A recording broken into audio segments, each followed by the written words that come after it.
Pemirsa Hasanah, tak ada seorang pun yang tak memiliki kesalahan dan aib semasa hidupnya.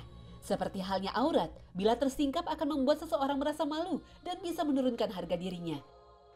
Begitupun dengan aib, seseorang akan merasa terhina, sakit hati, bahkan marah bila ada orang lain yang berusaha mengorek-ngorek aib yang selama ini ditutup rapat-rapat. Itu sebabnya Allah Subhanahu wa taala memerintahkan kita agar saling menutup aib sesama.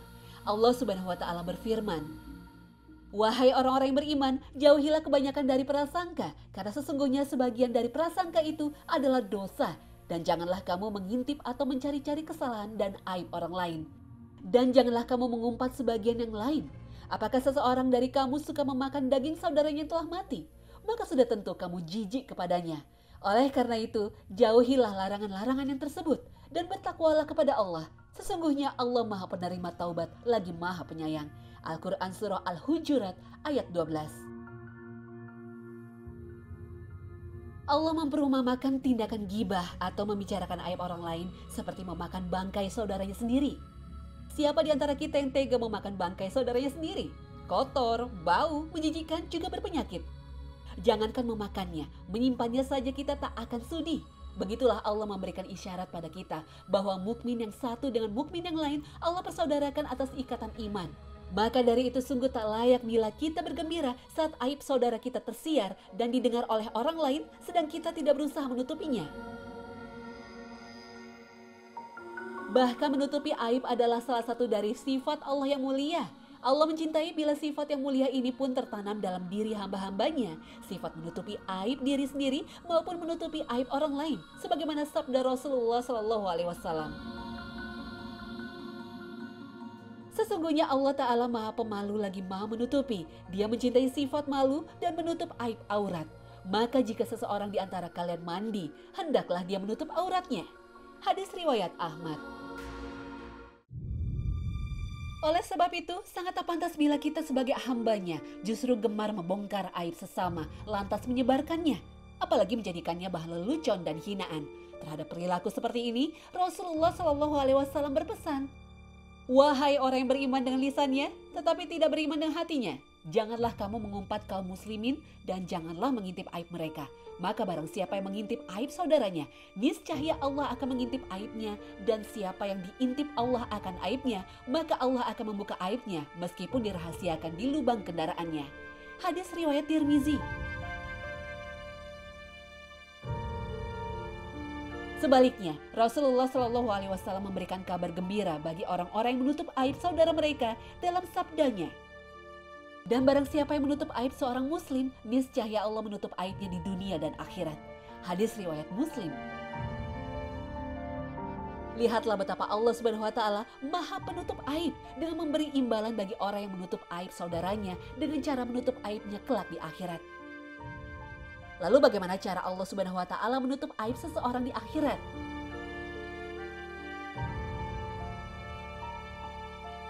Itu terjadi di pengadilan Allah Subhanahu wa taala di akhirat tatkala tiba giliran bagi orang mukmin disidang oleh Allah di hari perhitungan. Saat itu Allah turunkan tirai penghalang dan Allah menutup proses persidangan amal itu sehingga tak satu pun orang yang mengetahui, tidak juga mendengar isi persidangan Allah dengan hamba mukmin tersebut.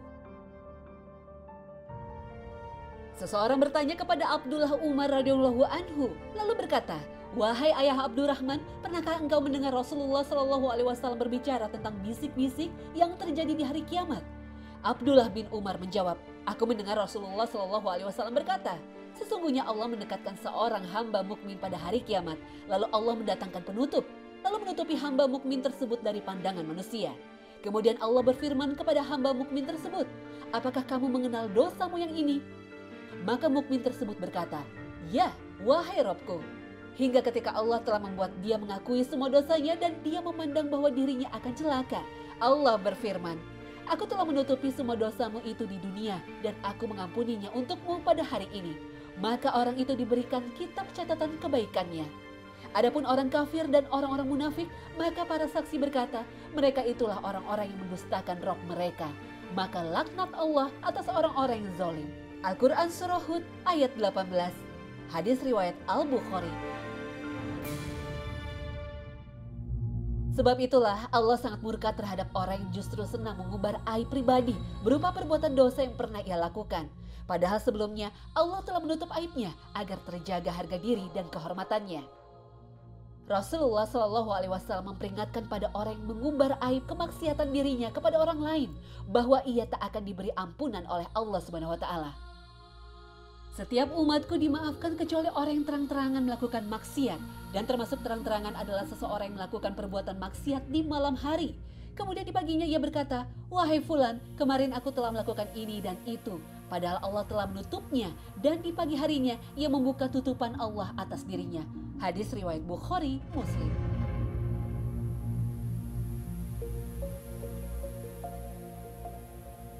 Amirul Mukminin Umar bin Khattab radhiyallahu anhu berkesimpulan bahwa Allah tak akan membongkar aib seorang hamba yang baru pertama kali melakukan suatu perbuatan dosa. Allah akan menutupinya dari pengetahuan orang lain dengan harapan orang itu segera menyadari kesalahan dan dosanya tanpa perlu menanggung malu jika aibnya terbongkar. Atas dasar ini pula lah mengapa Umar radhiyallahu anhu tidak percaya dengan perkataan seorang pencuri yang tertangkap basah tengah melakukan pencurian. Kala itu sang pencuri ditanya oleh Umar radhiyallahu anhu, "Sudah berapa kalikah engkau mencuri?" Sang pencuri menjawab, ini adalah kali pertamanya dia mencuri, dan sialnya langsung tertangkap. Mendengar jawaban pencuri itu, Umar lantas menyanggahnya. Ia menganggap pencuri itu berdusta. Ini pasti bukanlah kali pertama orang tersebut mencuri, sebab Umar yakin bahwa Allah tak akan langsung membongkar aib seseorang saat pertama kali ia bermaksiat kepadanya. Dan akhirnya sang pencuri itu pun mengaku dengan jujur tindakan pencurian tersebut bukanlah yang pertama kali ia lakukan, yang ke-20 kalinya. Wallahu a'lam.